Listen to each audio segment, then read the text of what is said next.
Allegra here at WMC with the iconic and legendary Pete Tong.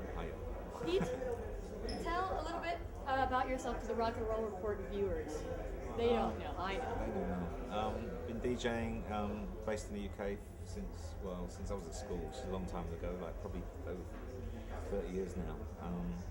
Right from the very beginning of it all, kind of influenced by, I suppose, when I started DJing, it was kind of rap and house and disco and everything mixed into one. Late 80s? Yeah, early 80s. Early 80s. and then ran a record label. Back then, being a DJ wasn't enough of a job, so ran a record label, was on the radio, just did everything to just move on. And then the story started from there. Really, ran clubs, worked in Ibiza for 20 years. He was the biggest music lover I know. Been on Radio 1, the BBC, hosted my show for since 1991. Every Friday, which became kind of known all over the world thanks to the internet. We love you, whoever you are. And now you're more and ran a label, and now traveling all over the world and making more music now as well, which is good. So. I'm interested in your collaboration with William Morris. Well, basically, sometimes with DJing, it's hard to. It's just looking at how to use your kind of experience and legacy, I suppose, in a positive way. So after years of being in the record business, which kind of fell apart at the beginning of this century, it wasn't something I wanted to do anymore. And I got this opportunity to create an agency within an agency. And I felt when I met William Morris, it was a bit like working with the BBC. They were a very old, very traditional.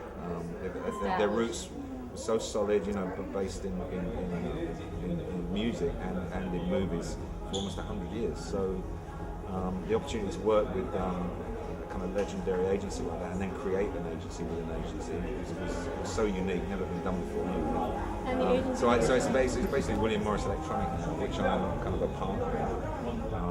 And you look for artists? So we're looking to.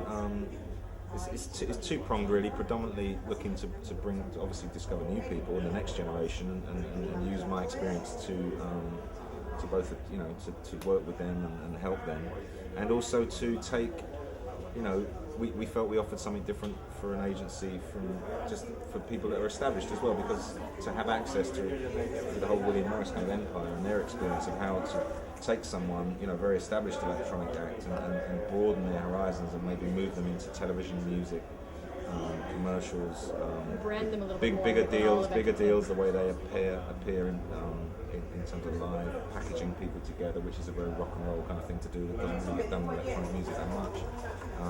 So it's have some fun and do some good. So it's all electronic artists. There are a lot of electronic artists that cross over though into rock and jazz and hip hop. Very much so. I mean, we've got bands that like Later the Pier that traditionally you look at them, they look like a rock and roll band, but they're still, there's a lot of fusion, definitely, which is great as well. Sounds exciting. That's kind of the way it's going anyway. So I think we're entering an era, or we've been in an era for probably a year or two now, where a lot of electronic artists aren't just content with being in a studio producing tracks or just being a DJ. They all want to be performers now. A lot of them, want to, I don't know where it's inspired by guitar. They want to play live, and they want to be stars again. Which we haven't had that in our scene probably since the '80s with Grace Jones and that kind of era of artists. So it's good. Well, good. Well, so we're going to be seeing a lot of you in Los Angeles. Is that what you're saying?